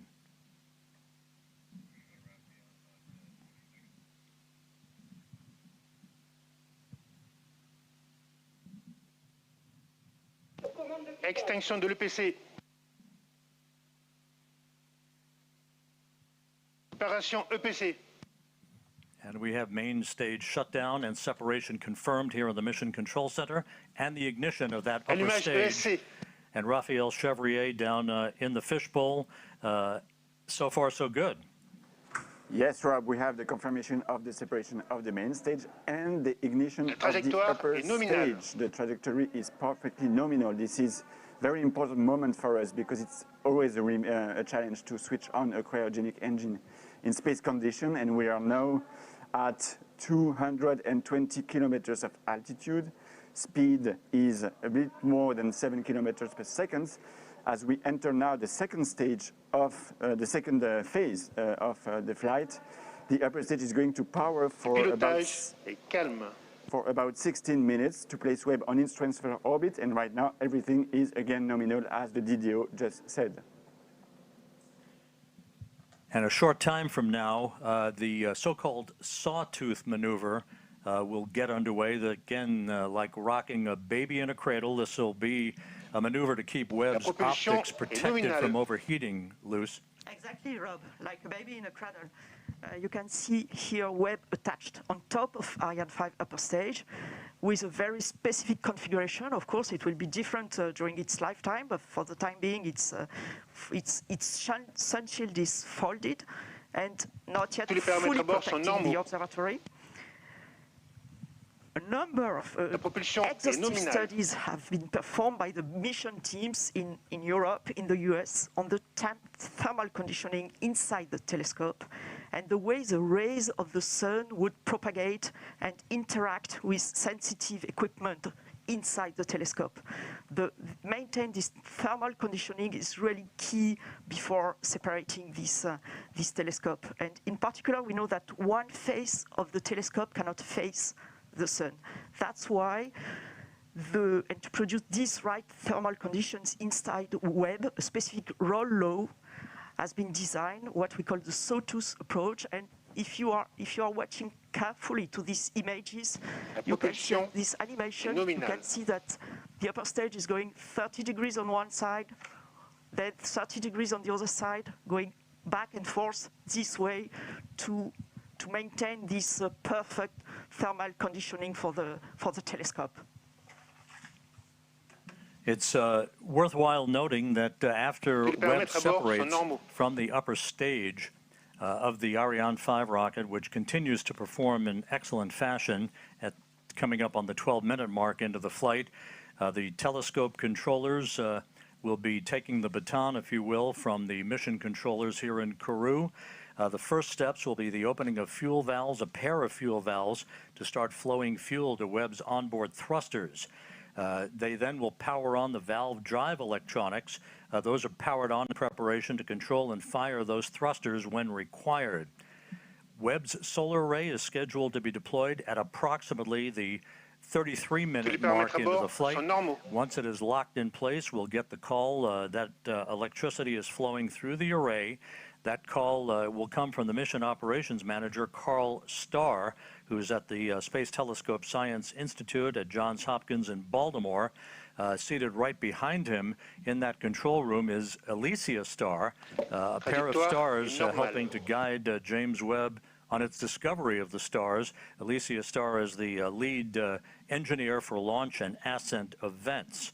Once the solar array is deployed and declared power positive, then 3 out of the 4 hold downs for the aft deployed radiator will be released to prevent binding due to the cool down of the telescope's composite structure. The contamination control heaters will be enabled to protect instrument optics on Webb from any water ice condensation as they cool down. The actuator drive unit will be powered on. This particular mechanism helps with heater control of the fine steering mirror, preventing water ice condensation later to be used to position each of the mirror's segments. All 6 reaction wheels and the wheel drive electronics will be powered on for Webb, and that will be the precursor to the attitude control system using those reaction wheels to maintain the proper orientation with the sun, as opposed to using onboard thrusters. Of course, fuel in those thrusters, very valuable. It's a limited commodity for the lifetime of James Webb's observations of the universe. We're 13 minutes, 55 seconds into the flight. Jean-Luc Voyer, the range operations manager, continues to report a nominal performance for James Webb. And again, Luce Fabregat from the European Space Agency, how is this trajectory being carefully and methodically adjusted to provide the correct parameters in the final stages of ascent? Yes, Rob, as you can see on this plot, the altitude is slightly going down. It's perfectly normal. The launch vehicle is really on the line where it should be. This decrease of its altitude, slight decrease of its altitude, will allow the launcher to benefit and the upper stage to benefit of the gravity effect and to increase its velocity until it reaches a thermal threshold. It's about to reach it, or even already reached it now, and it will go up. And now it will go up and up to the separation of the Webb telescope. It will separate the Webb telescope on a highly elliptic orbit, but still around the Earth. The telescope will be released, inserted on an orbit around the Earth, with an apogee, a very high apogee above 1 million kilometers. Trajectory nominal as reported by Jean-Luc Voyer. You see him in that view, 185 kilometers in altitude, some 4,500 kilometers downrange from the launch site here in Kourou, moving at more than 8 kilometers per second, right on the plot, right on the trajectory, everything looking great. We are about 9 minutes away from the completion of upper stage ignition, its shutdown, and then about a 2.5-minute coast phase before Webb will separate. Observatory separation will be called out. You'll be hearing those calls and the initial calls from Carl Starr, the mission operations manager at the Space Telescope Science Institute at Johns Hopkins, through solar array deploy and the declaration of a power-positive spacecraft.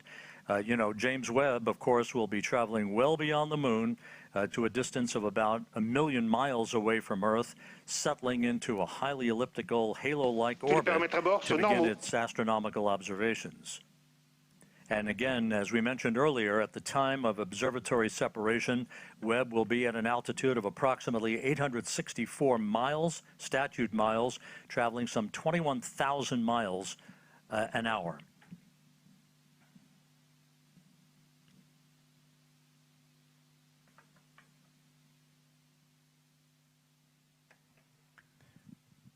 We're about 8 minutes away from upper stage shutdown. The stage has performed as planned. No issues reported. The launch occurring at 12:20 Greenwich Mean Time, 9:20 Kourou time, 7:20 a.m. Eastern Time on this Christmas Day. Very smooth launch. The velocity you just mentioned is very important, Rob. The velocity you just mentioned at separation of the telescope is very important. It will be slightly below, okay, I give it in a kilometer per second, but it will be slightly below 10 kilometers per second, because it's important that the satellite, the telescope, is not inserted on an escape orbit. It will be placed on a terrestrial orbit so that there will be time for the layout, for the early phase operations and the commissioning of the telescope. And that will be, in fact, the upper stage that will leave this orbit and goes toward an escape liberation orbit. And of course, even though we're still in powered flight, the trajectory, the acceleration, the speed at which James Webb is going towards its preliminary orbit, all modeled in advance and carefully choreographed to maintain as quiescent an atmosphere and environment around the telescope for its ultimate separation from the upper stage of the Ariane 5 rocket, which is about 6.5 minutes from now.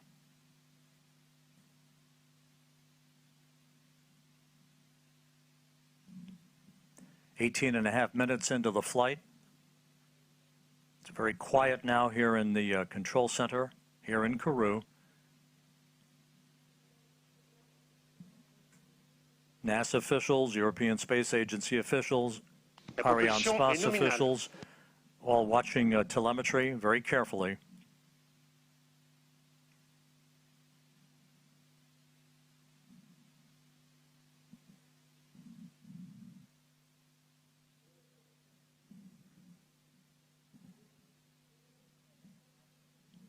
And as the upper stage continues to burn nominally and sheds fuel, the acceleration uphill for the James Webb Space Telescope continues to increase as we approach the 20-minute mark into the flight. Again, upper stage cutoff is scheduled at the 24-minute, 51-second mark into the flight, about 5.5 minutes from now.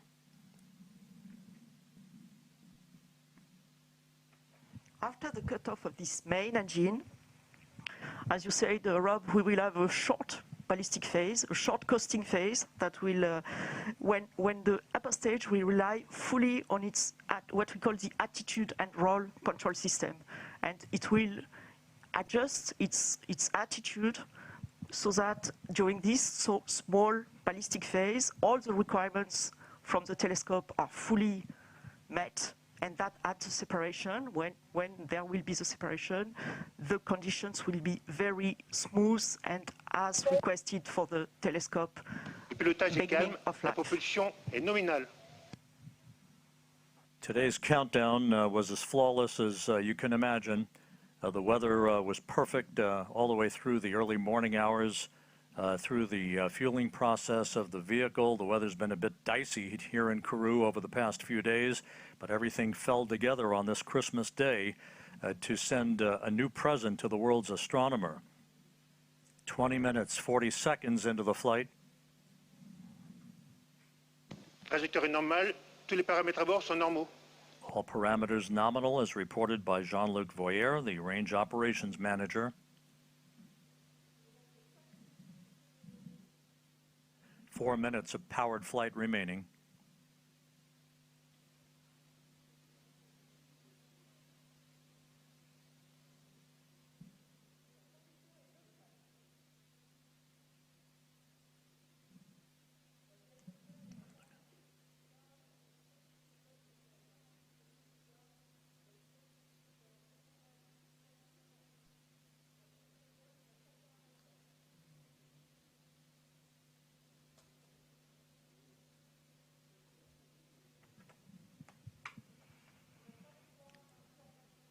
The telemetry of the launch vehicle is acquired for the time being by the Libreville tracking station on the western coast of Africa. Flight control is nominal. The trajectory is fully normal, fully as expected, as you can see on the plot with the yellow plot over the green one. That is the expected one. 22 minutes into the flight. Less than 3 minutes of powered flight remaining. Et calme. Smooth flight control.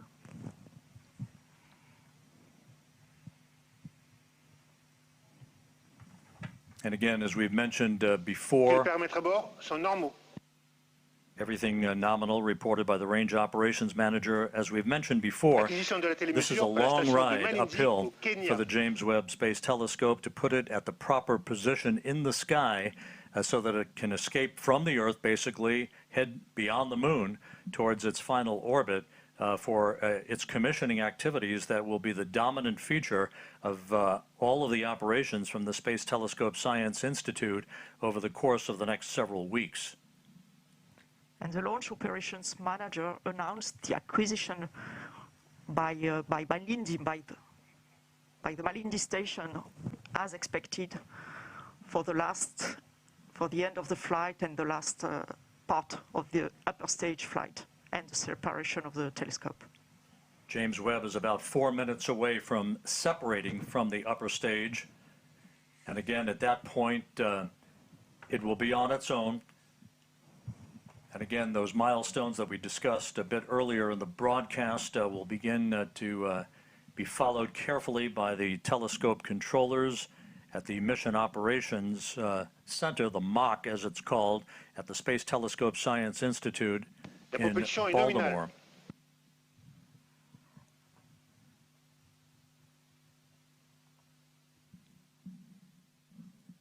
1 minute of powered flight remaining.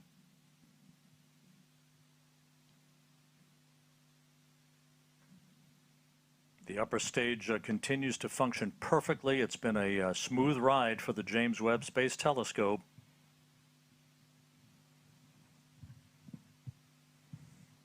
Trajectoire nominale.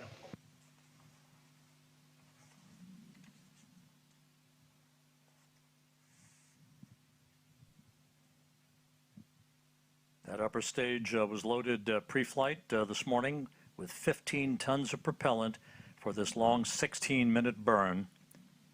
Now about 30 seconds away from upper stage cutoff.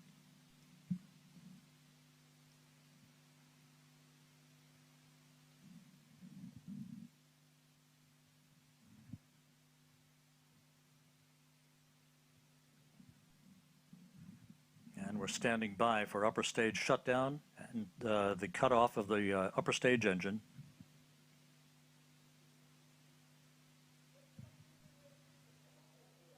Extinction ESC.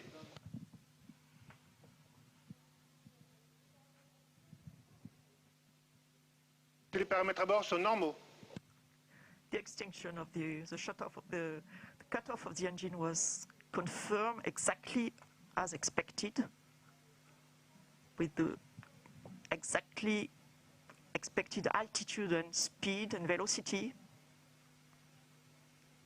So now we have entered the coasting phase, the ballistic phase, that will last for a little more than 2 minutes.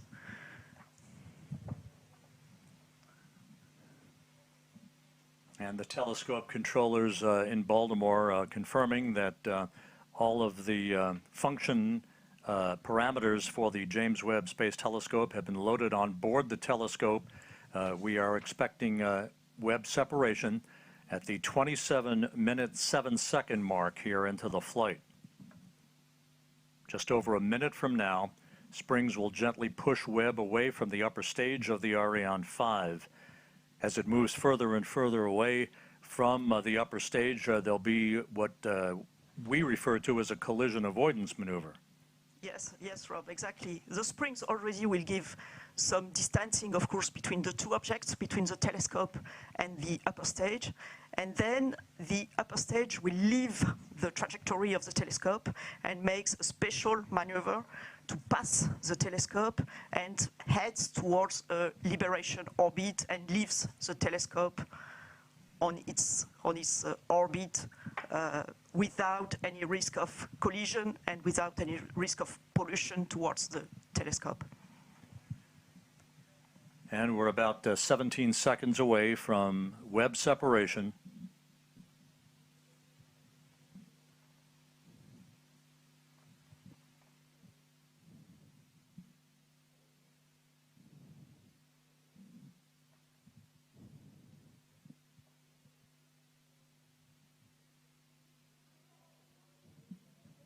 Séparation Webb Space Telescope. Go Webb!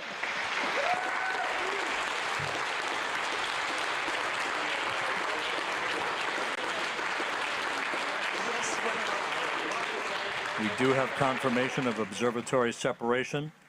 The James Webb Space Telescope, amidst applause here in the Mission Control Center, now taking its first steps in pursuit of cosmological discovery. It was a perfect ride to orbit,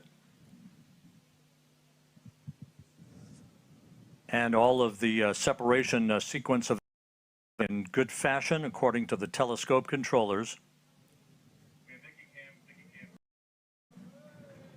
And there is the view from the upper stage camera on the Ariane 5 looking at the James Webb Space Telescope as it moves gently away from its launch vehicle.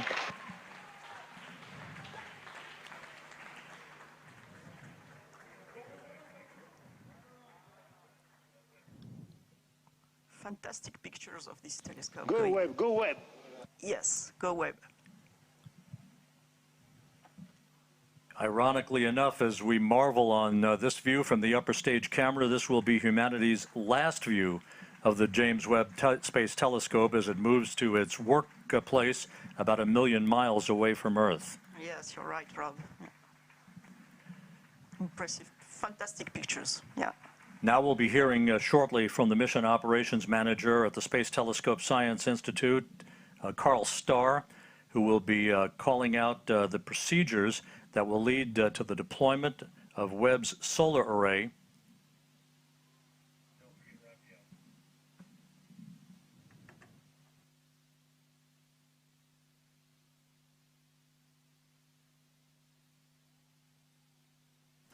And down in the fishbowl where there is jubilation, let's go to Raphael Chevrier of Arianespace. And before we do that, Raphael, a bit earlier than planned, but there is the solar array having been deployed. James Webb now has its array out as we stand by for confirmation that it is power positive. Hey, Rob.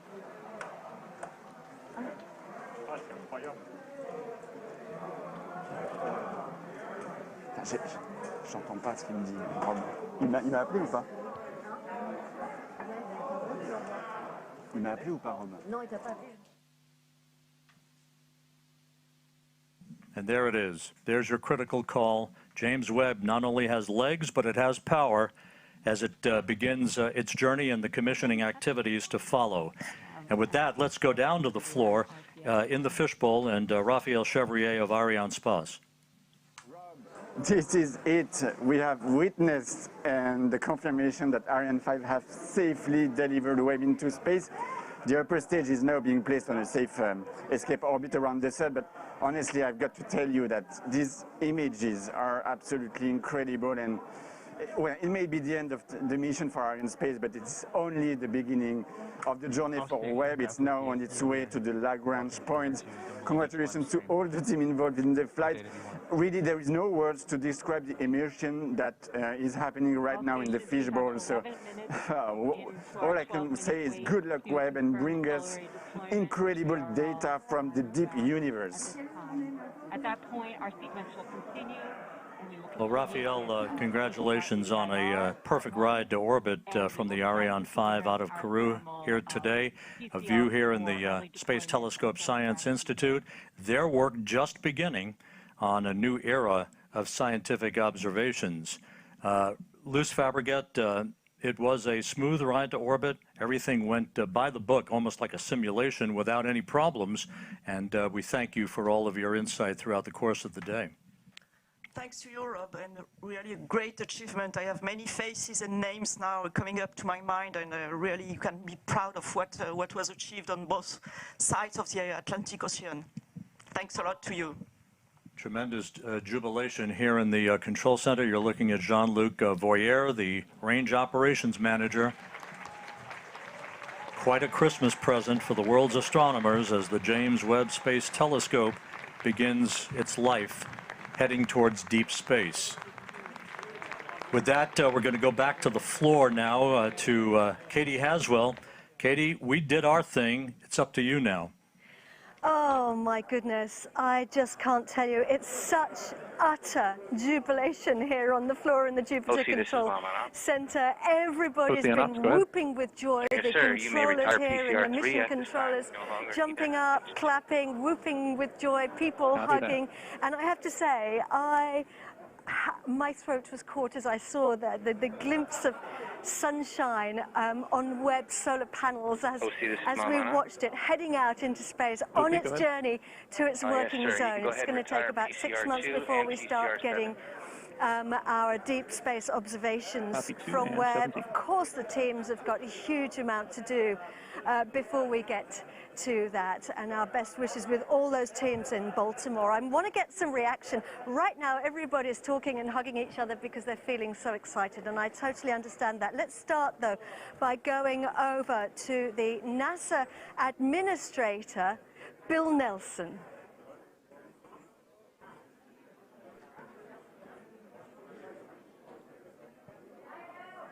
Sophia.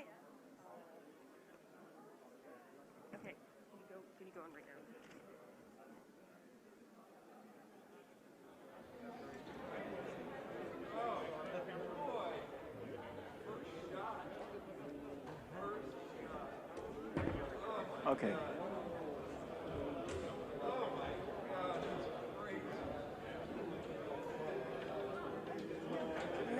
Administrator Bill Nelson right now looking at these jubilant scenes here in the Mission Control Center in Kourou, the European spaceport in South America. There are the teams. The mission controllers have done a fantastic job. It was an utterly flawless launch from the European spaceport here on the equator in the Amazon rainforest. Hoping to go over now to NASA Administrator Bill Nelson to get some reaction from him.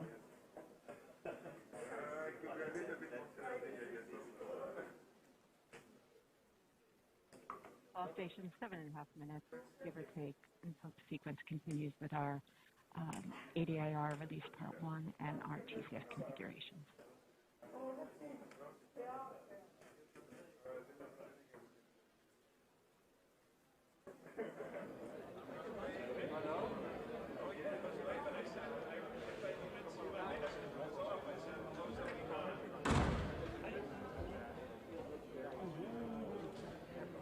GSC on off, filling the JWST config.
The range operations manager has been calling out the milestones throughout the flight today.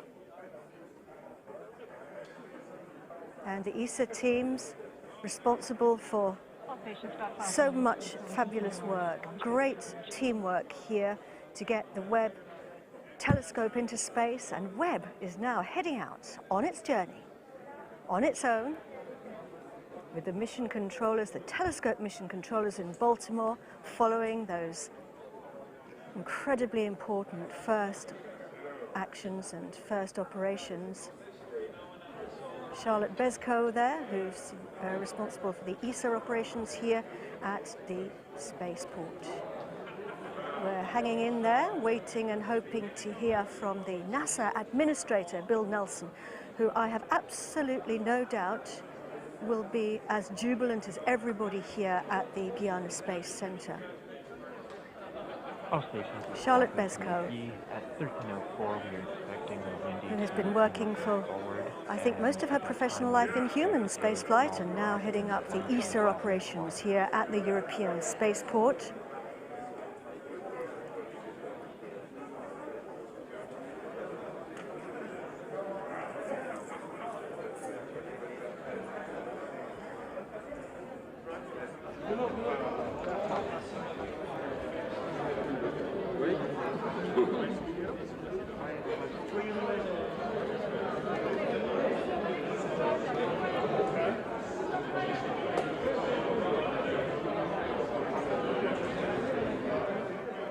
Over to you, Bill Nelson.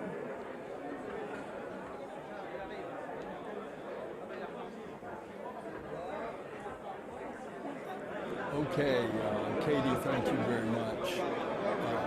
This is a great day, not only for America, for our European and Canadian partners, but it's a great day for planet Earth. Thanks to the team. You all have just been incredible.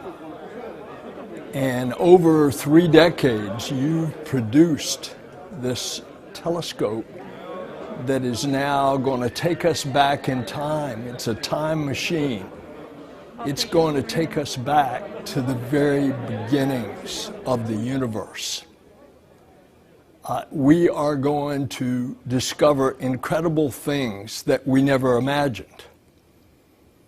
And isn't that typical of this team, where the impossible comes possible? I can't thank you enough on behalf of a grateful United States government. I can't thank our partners in Europe and Canada enough. The French launch team, the Arianespace, the flawless perfection of the vehicle. And now we have to realize there are still innumerable things that have to work, and they have to work perfectly, 344 of them. But we know that in great reward, there is great risk. And that's what this business is all about. And that's why we dare to explore. The James Webb Space Telescope is very much a part of that exploration. It's significant that we had the delays, and it kept us all the way to today, Christmas Day, when others long ago peered up into the sky and saw stars. But it's also another millennia before that a shepherd grazing his sheep would look up at the night sky. He became a poet, and he penned the words, "The heavens declare the glory of God, the firmament shows his handiwork." That shepherd, that poet, became king.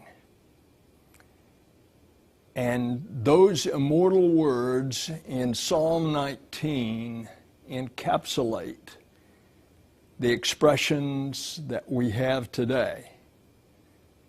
The handiwork of God as we peer back in time over 13 billion years ago, capture the light from the very beginning of the creation. My congratulations to the team. My congratulations to NASA,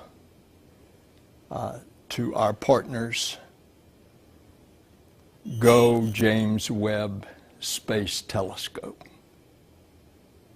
God bless you, and God bless planet Earth.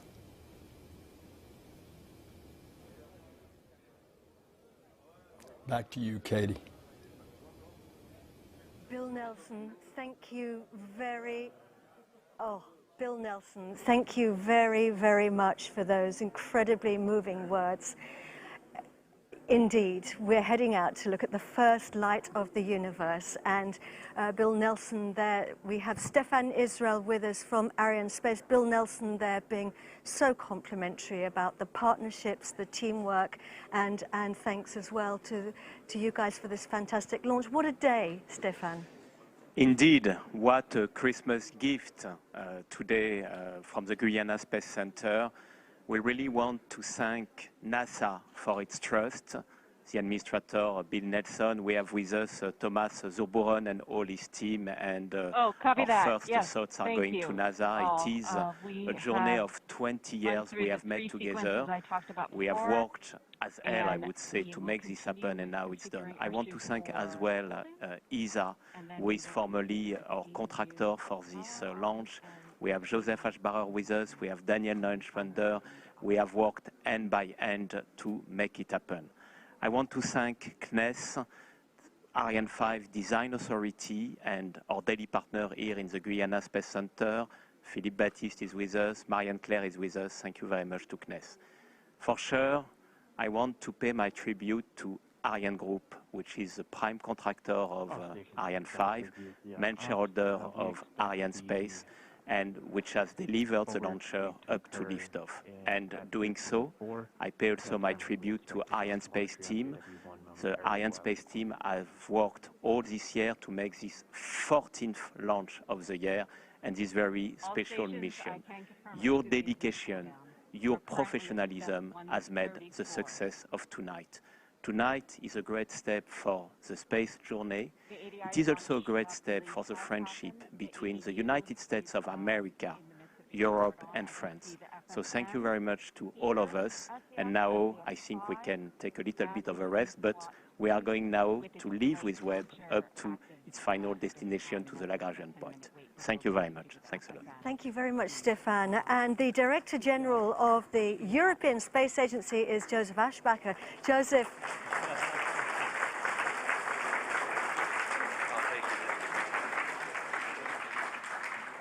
So Merry Christmas to everyone.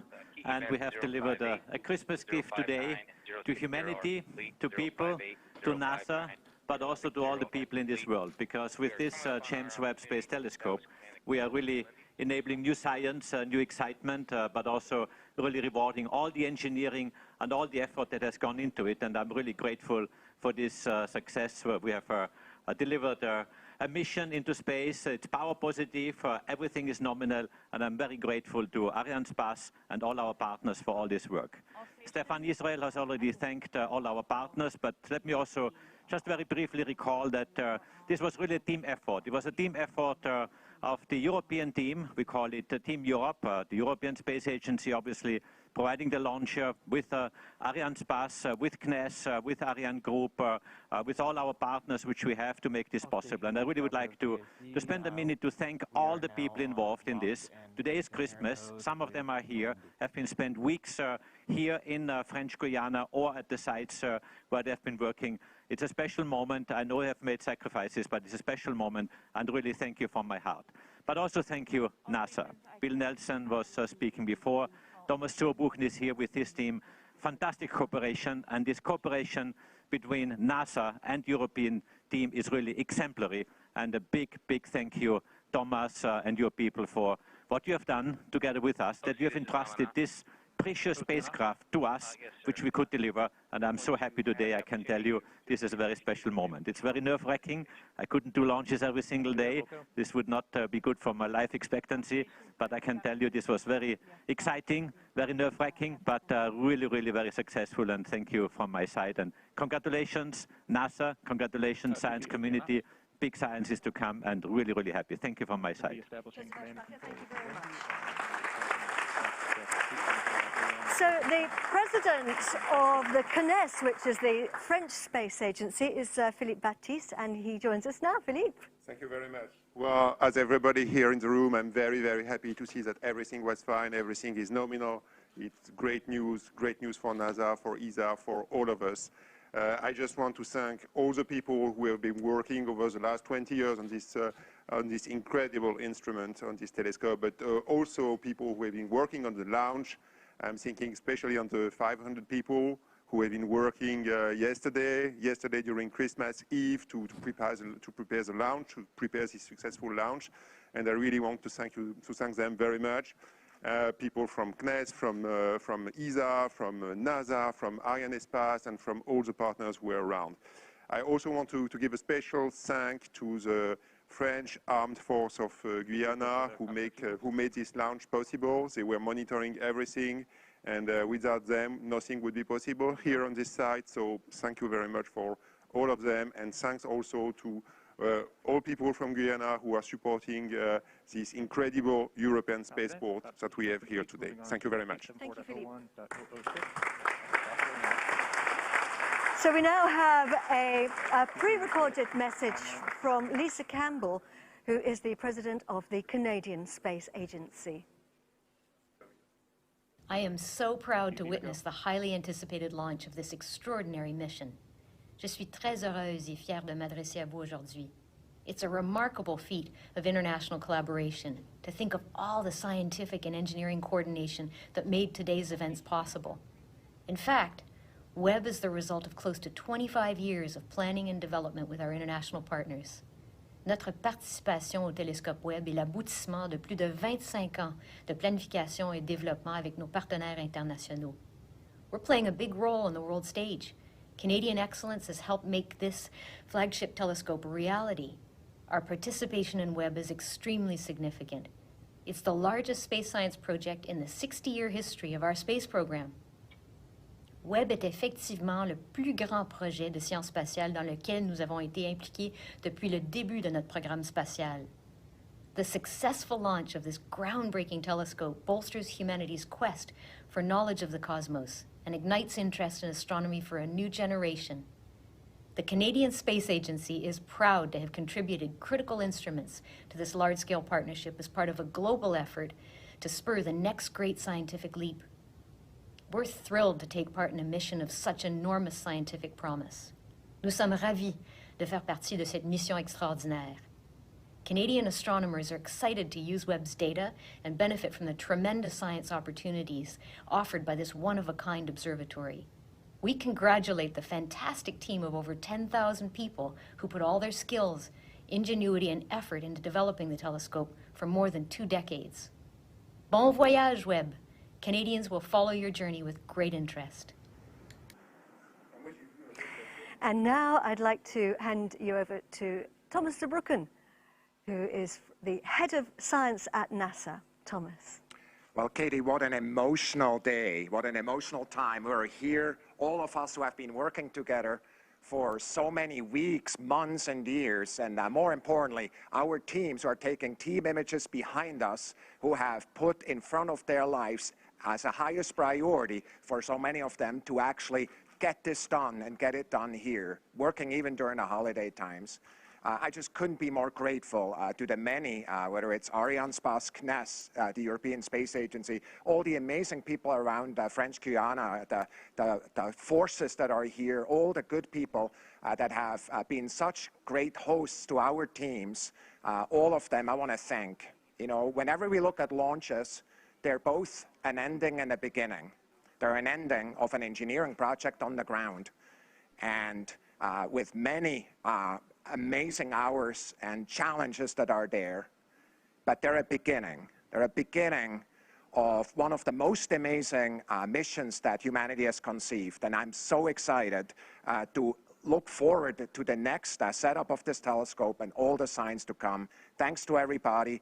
This is what we can do when we come together, Katie, as one, humans. It's just absolutely incredible. It's wonderful. And Dr. Z, thank you very much. Massive congratulations to you all, to everybody who's involved in today.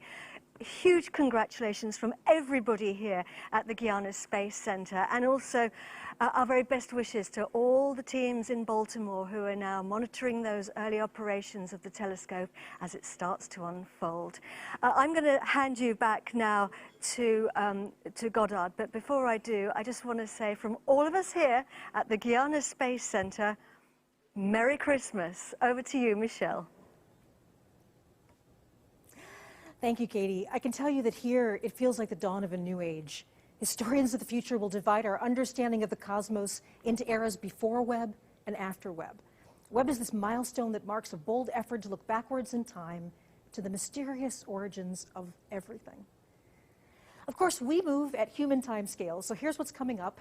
In the next few weeks, engineers will unfold Webb's critical sun shield to begin chilling the telescope to unimaginably cold temperatures. They'll extend the DTA, the Deployable Tower Assembly, the structure that supports the Great Golden Mirror. And then finally, they'll unfold that mirror and begin the process of fine-tuning the system for work. Through it all, we intend to bring you live coverage of all of the important events that are happening, along with expert commentary and extraordinary images from the Mission Operations Center and our own broadcast headquarters here at Webb's home, the NASA Goddard Space Flight Center. Stay with us over the next few weeks because the adventure is just getting started. Speaking for everyone on the team, it's been a great pleasure to be with you here today. I'm Michelle Thaller, and you've been watching special live coverage of the historic launch of the James Webb Space Telescope. Thank you for joining us.